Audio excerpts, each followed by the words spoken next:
Welcome to the Plastic Surgery Secrets Talk, a podcast where we go behind the scenes of everything in the plastic surgery and aesthetics world. I'm Dr. Jeffrey Spiegel. And I'm Dr. Onir from the Spiegel Center just outside of Boston. So it's November, it's fall, and in the fall, leaves fall, and we think about things falling. And so we want to talk about falling faces, and we have as our special guest today, Dr. Jacob Tower, an esteemed and highly trained and highly experienced and highly excellent facial plastic surgeon who is part of our team at the Spiegel Center. So Jake, welcome. Hello, thanks for having me. Yeah, so common thing you probably hear in the office, at least I know I hear it, so I'm sure you hear it, is we can distill down all the greetings and all the everythings and all the hellos and all the talking about things. And really what it is, okay, make me 10 years younger. I want to look 10 years younger. 10 years younger minimum, go. Yep, and people are often afraid to say that because I think maybe they think it's not possible or they don't know what's possible, but it is. And there's a lot of things we can do for the aging face, but I think the foundation usually for the aging face is a facelift and neck lift. If we're really talking about facial rejuvenation, people who have a lot of laxity of their cheeks and along their jawline. Okay, so I want to point out something right there, which I know I was talking about earlier, but here's another one of these secrets. Okay, that's what we do is we give out the secrets. People complain about their jawlines. They say, 10 years ago, my jaw was crisp and clean, and now it's sagging and square. That's it was the snatched. word. That's It was what it is. snatched. Mm-hmm. It was a snatched And if it's jawline. not exactly snatched, I can get it to be snatched. You can get it to be snatched. Up to a certain point. You And wanna then snatch it. I need your help. I'm not sure I'm going to even say this right, but I suspect that if you have a snatched jawline, your drip looks better. I love it. I don't even know if I'm high-key better. It sounds good to me. low-key You're snatched jawline. so in the know. I'm totes in the know. So, Here's the thing, a facelift, Yeah. right? When I think of lift, I think of pushing. And people come in and they don't like their jawlines, and they want to push it up. But as I was saying to you earlier, it's more like a rope. If you have a rope that's hanging too low, you don't get the bottom of the rope and try to push it up and get it to stay up there. Yep. You go to the top, and you lift, Yep. right? So that fits in with facelifts. Yeah, and the most sort of state-of-the-art, I'd say cutting-edge, high-powered facelift we can do is the extended deep plane facelift. And that is really about releasing the ligaments in the face and elevating things What's vertically. extended about it? Well, it's extended into the neck. So we're releasing all the ligaments that tether the soft tissues of the face so we can get a vertical lift. So this is not your grandmother's facelift that was maybe some horizontal pull that looked stretched or looked unnatural. And I think of it, I explain it to patients, facelift, like everything else, it's gone through this evolutionary process.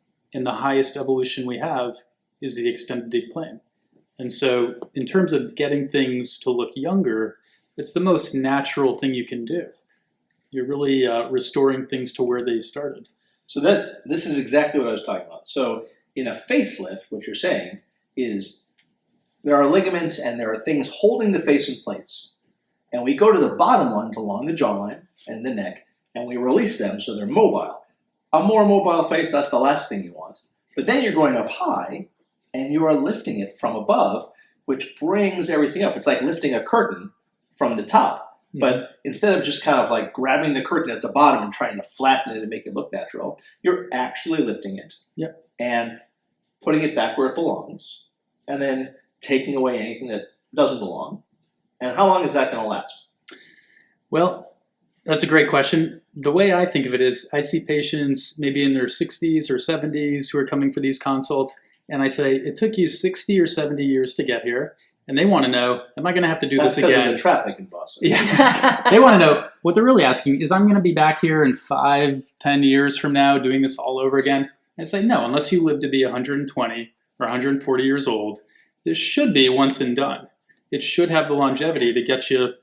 But I have to jump in here. There's a little bit of upkeep, don't you think? Like with a little bit of fillers and Botox. And it actually goes to the same, exactly what you were saying. So what we do Botox here to the neck to actually relax the platysma bands, the platysma muscle. Down pullers. And the down pullers. And like you relax all of this and then you get that beautiful snatched jaw. And to lift it all up, if you have done a facelift and need to keep it up, you got to do a little bit of fillers, and it's usually in the temples and a little bit in the malar eminence, which is right here along the zygomatic arch, but really mostly it's in the temples.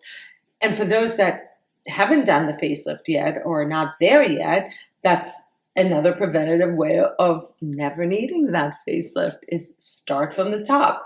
Start with the temple fillers, work down a little bit to the malar eminence, and again, release all that tension here with some Botox, and of course, around the eyes for wrinkles. So, yeah. Never needing the facelift? I have a feeling that it's more like taxes and things. There are strategies you can use to delay it and keep it down, but that facelift is coming. I don't know. At some point. But again, that's another secret, right? So just like releasing the ligaments of the face lower down and then lifting it up, what you're saying is you're restoring the volume up high.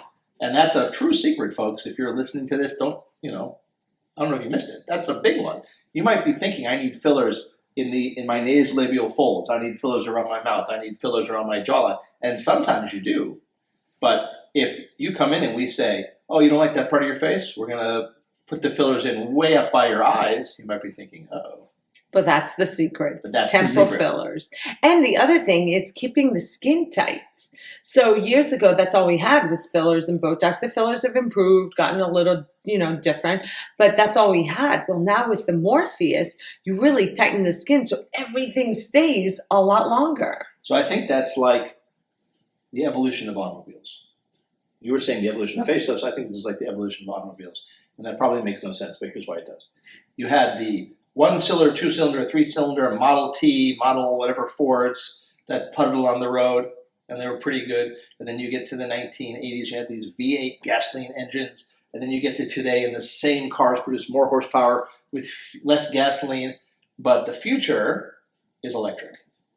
Yeah. And the Morpheus device. That's the EVs of facelifting and face tightening. Now I get it. Yeah, you see where I was going with that? Yeah. And I think we're going to see more. Time was worth the ride. Yeah. I think we're going to see more devices. I think we're going to see better devices too. I think we're still in the early kind of ages Absolutely. of skin tightening procedures. Well, the Thermi, since we're on this topic, Thermi was an earlier device that used energy to tighten the skin.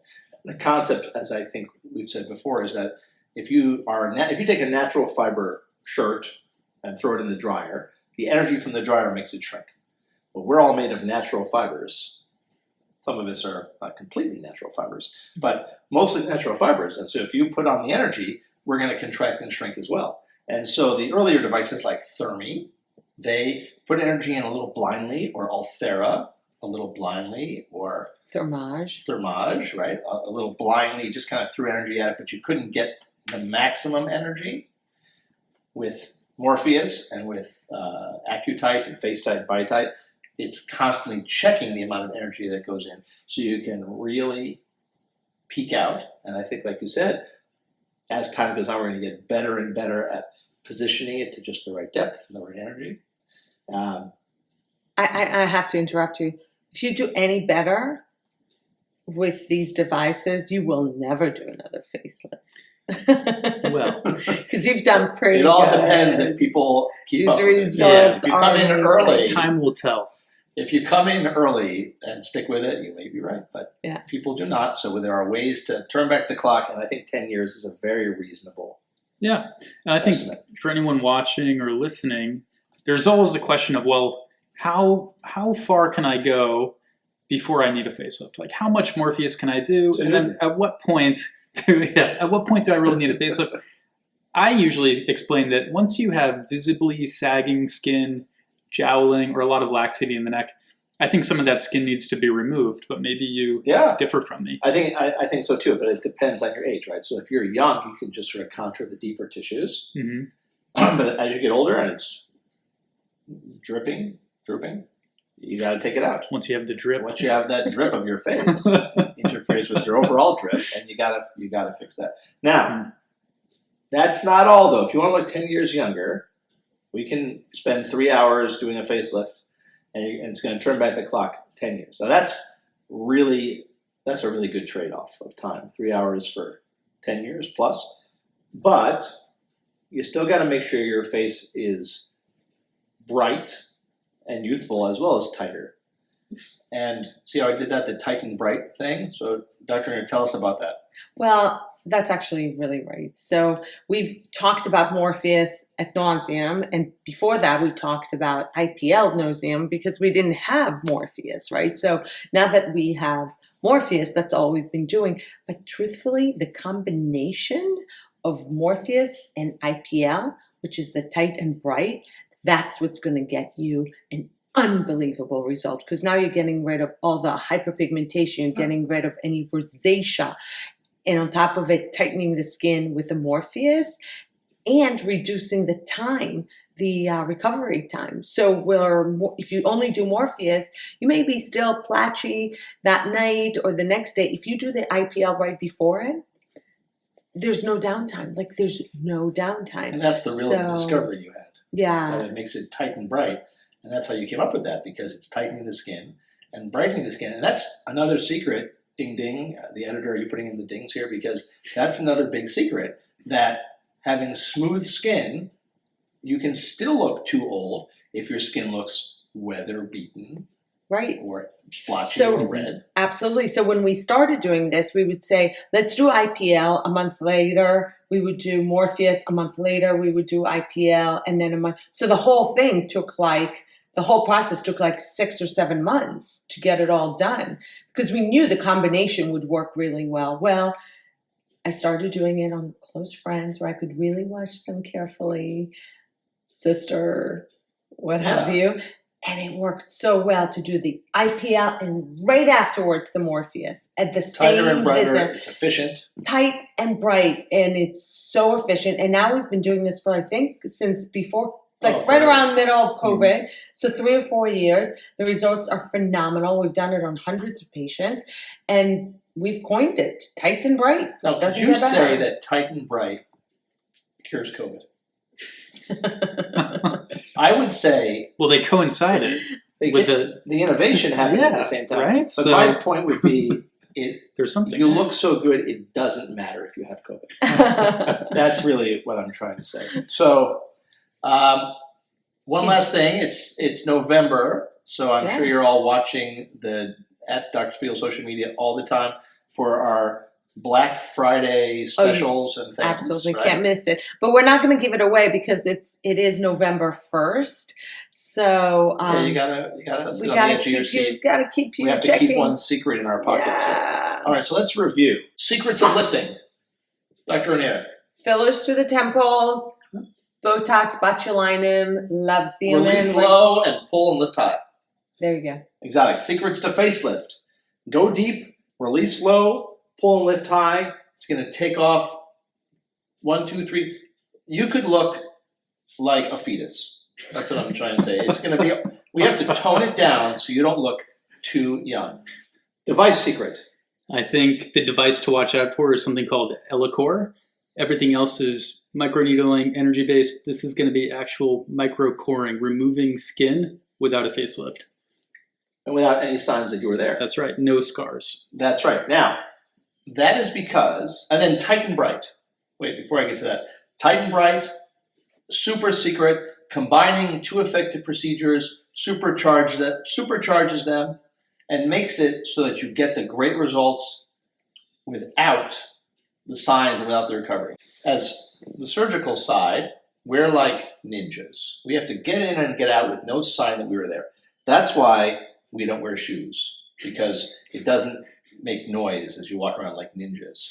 But for being bright and flashy and glamorous, if you are just listening to this and not watching this online, you just missed a real super secret, which is Onir's glamour shoes. Thank you for listening to Plastic Surgery Secrets Talk. Yes, and thank you to Dr. Tower, our special guest. And Dr. Tower is here at the Spiegel Center all the time, so you can come meet him and get more secrets that are too secret to even reveal in this podcast. But if you like what you heard and you want to get in contact with us, you can call 617-566-3223. That's actually 566-FACE for people who have phones with letters and numbers.